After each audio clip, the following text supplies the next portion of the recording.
et pas de germe.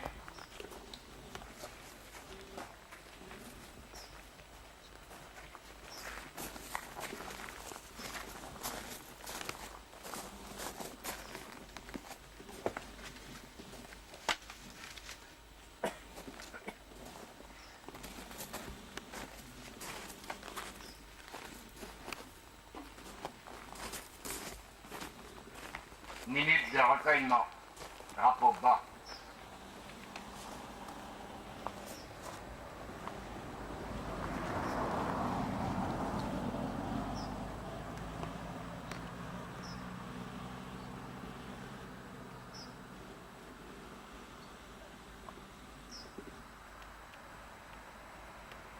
Je vous remercie.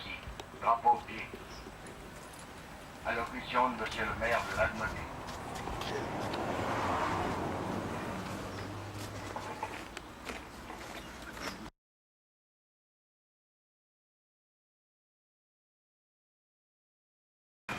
Monsieur Georges Medal.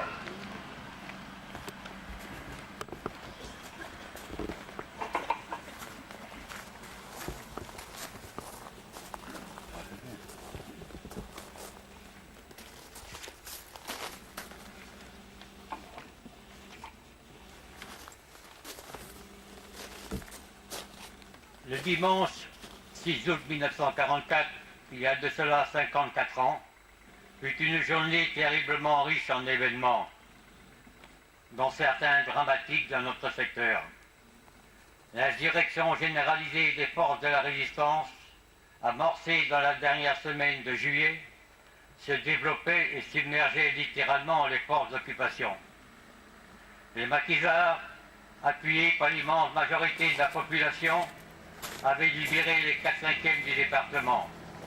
Et dès le 6 au matin, vont se développer une série d'actions et de tentatives de la part des garnisons allemandes. Dans le secteur de Paimpol, Plourivaux, Cervelle, Pontrieux, Lanvolon, Ploua, Bégard, Guingamp, Plésivy, Plémé et Plélo.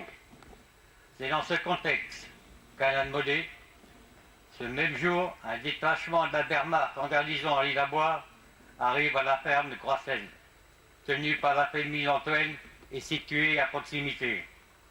Je ne reviendrai pas sur le déroulement de cette horrible tragédie que vous connaissez tous. Mais était-il nécessaire de massacrer ces jeunes garçons et une brave femme qui, au sortir d'une longue nuit d'occupation, une nuit de 4 ans, voyaient enfin se lever l'aube d'une vie de liberté? Si une explication est possible, on ne peut la trouver que dans la doctrine nazie, dans le comportement des soldats professionnels du camp Reich.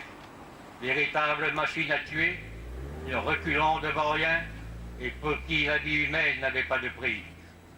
Que leur importaient, eux, ces brutes sadiques, dites d'une race supérieure, que ce soit massacrer des jeunes gens, des femmes ou bien des enfants, comme en Radio-Surgane? Qui comprendra, qui expliquera ce comportement de brutes sauvages, cet acharnement à détruire, à torturer, à assassiner? Souvenez-vous, mes amis, de ces charniers.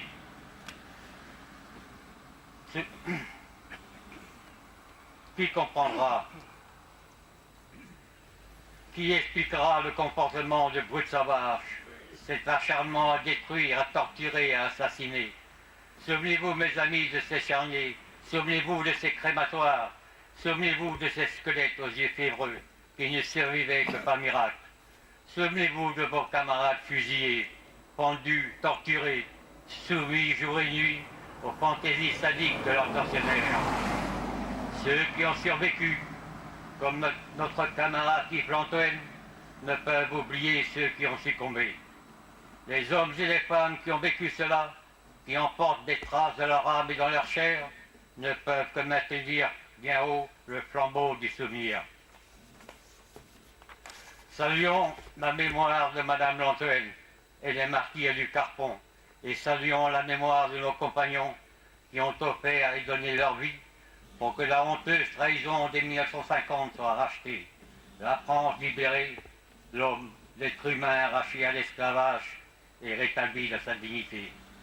Ressentir en soi-même, plus d'un quart de siècle après, les souffrances, le sacrifice des héros, faire revivre leur offrande, c'est en même temps exprimer notre affection, une affection infinie, débordante d'émotion et de respect à la famille, aux épouses, aux fiancés, aux mamans, aux papas, aux sœurs, aux frères, à celles qui ont tant pleuré l'être cher, si cher, pour qui en un moment rien donne à compter que le sens du devoir. La Résistance est partie de l'un d'un peuple qu'on voulait animaliser parce qu'elle entendait ouvrir les portes sur cette espérance qui portait et continuera à porter le mot de liberté. Pourquoi le peuple a-t-il dû former cette armée dite illégale? Pourquoi le peuple a-t-il dû se lever de lui-même, sans ordre d'appel, sans ordre de mobilisation? Pourquoi a-t-il pu se déclarer rebelle à ceux qui s'affirmaient l'autorité officielle du pays? Pourquoi a-t-il dû engager le combat contre le gouvernement de Vichy, en même temps que contre l'ennemi exécré, foulant de ses bottes le sol de la patrie? Gouvernement de Vichy, dont l'objectif était de bafouer ce qui, avec le peuple de 1789 et les soldats de l'an 2, avait fait de la France l'image que le monde entier avait adoptée. C'était notre patrimoine sacré, comme le berceau de liberté. La France avait été trahie, elle avait été livrée, elle n'avait pas été victime, ni vaincue. Son peuple entendait laver la souillure de la trahison. Ses fils, ses filles n'étaient pas des lâches. Ils étaient restés fidèles à la France profanée. Je voudrais également faire un appel aux jeunes pour qu'ils viennent apporter un sang nouveau, un sang neuf dans le comité. Car cet apparent désintéressement à venir rejoindre nos rangs devient inquiétant. Sans adhésion nouvelle, certains de nos comités sont placés en extension.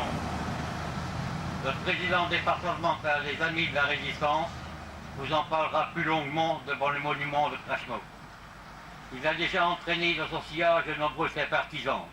Voilà qui tient à prouver que l'on peut faire bouger les choses. Merci Pierrot.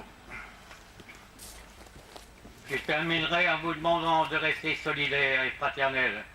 Donnons l'exemple, tendons notre main, ouvrons notre cœur à toute détresse humaine. Continuons à croire à l'avenir, en l'avenir de nos enfants, petits-enfants et arrière-petits-enfants. Continuons à croire, malgré le ciel couvert, que l'aurore succédera toujours à la nuit. Vive la France, vive la République. Je vous remercie.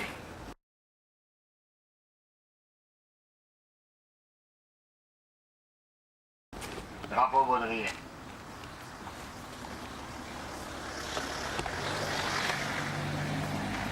Le chant des partisans, la Marseillaise.